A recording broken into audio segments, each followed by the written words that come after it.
अस्सलातु वस्सलामु अलैका या रसूलुल्लाह, अस्सलातु वस्सलामु अलैका या हबीब अल्लाह। मेरे प्यारे बहनों, भाइयों, बुज़ुर्गों, दोस्तों, अस्सलामु अलैकुम। आज मैं मुख्तलिफ़ बहनों भाइयों की फरमाइश पे, यानी बहुत से दोस्तों ने, बुज़ुर्गों ने ये फरमाइश की है कि मौसम चल रहा है खुश्क सर्दी का, ये पाकिस्तान से, और बहुत सारे इधर सऊदीया में भी भाइयों ने कहा कि ये कोई खांसी जो खुश्क हो जाती है उसके लिए कोई बेहतरीन सा नुस्खा बताएं ताकि उससे हम फ़ायदा उठा सकें। खांसी होती किस वजह से है? खांसी एक दो वजह होती हैं उसकी ज़्यादातर।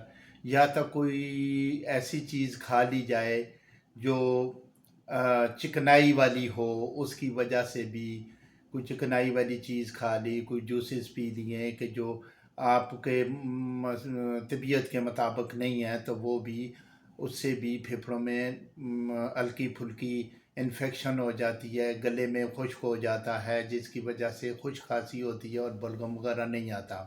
दूसरी वजह होती है ठंड की वजह से। ठंड की वजह से भी जो सीना जकड़ा जाता है, फेफड़े पकड़े जाते हैं, फेफड़ों में इन्फेक्शन हो जाती है लाइट सी, और सांस लेने में तकलीफ़ होती है, तो वहाँ एलर्जी हो जाती है एक किस्म की, जिसकी वजह से ये इन्फेक्शन जो होती है और खांसी आती है।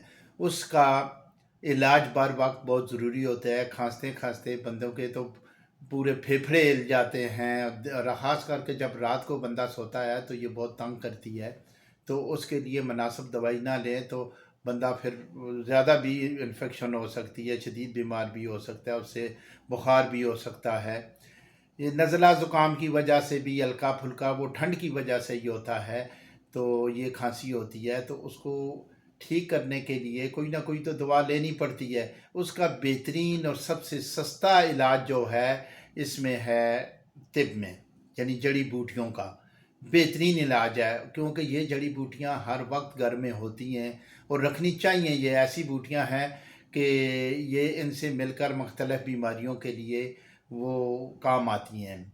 आप सबसे पहले तो आप इसमें ले लें धनिया, हर घर में होता है। धनिया का मगज़ जो है 50 ग्राम लें, सौंफ 50 ग्राम लें, खसखस 50 ग्राम लें, सिया मिर्च जो है वो काली मिर्च जिसे हम कहते हैं वो 20 ग्राम लें, और मिलट्ठी जो है खालस बेहतरीन किस्म की हो, ऐसे लकड़ी ना हो क्योंकि ये सख्त सी होती है। मलट्ठी जो है उस दरख्त के तनों का वो होता है, वो ऊपर की छाल जो होती है वो सख्त नहीं होती, लेकिन अंदर से ये बड़ा सख्त लकड़ी होती है। लेकिन ये 20 ग्राम ले लें, अच्छी किस्म की, नर्म किस्म की। इन सब को अच्छी तरीके से आप कूट लें, बारीक बिल्कुल पीस कर बारीक कर लें, बारीक करके छान कर। तो उसके अंदर आप 250 ग्राम शहद के अंदर ये सारी चीज़ें आप इतनी मिकदार में आप मिला लें, मिलाकर किसी जार वार में बंद करके रख लें।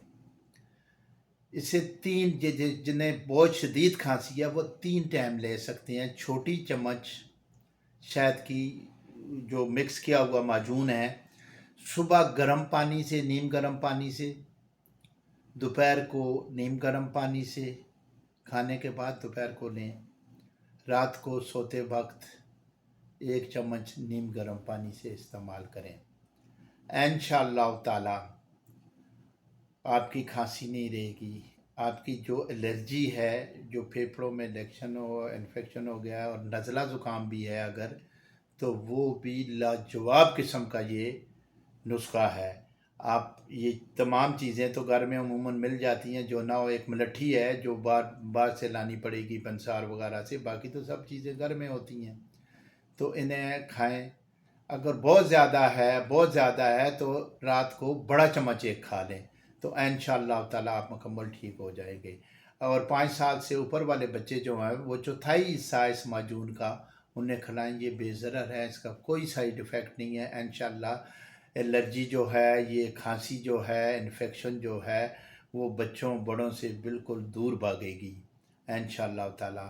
मेरे भाइयों, ये मेरा जो चैनल है इसे ज़्यादा से ज़्यादा शेयर करें, लाइक करें और अपने कमेंट से आगाह करें। अगर किसी मेरी बहन, भाई, बुज़ुर्ग को किसी मर्ज़ के बारे में, किसी नुस्खा कोई تجویز کروانا ہے تو وہ مرض لکھ کر کمنٹ میں بھیجیں. انشاءاللہ تعالی میں اپنی استطاعت کے مطابق، اپنے نالج کے مطابق آپ کو بہترین سے بہترین نسخہ لکھ کر بھیجوں گا. السلام علیکم ورحمۃ اللہ وبرکاتہ.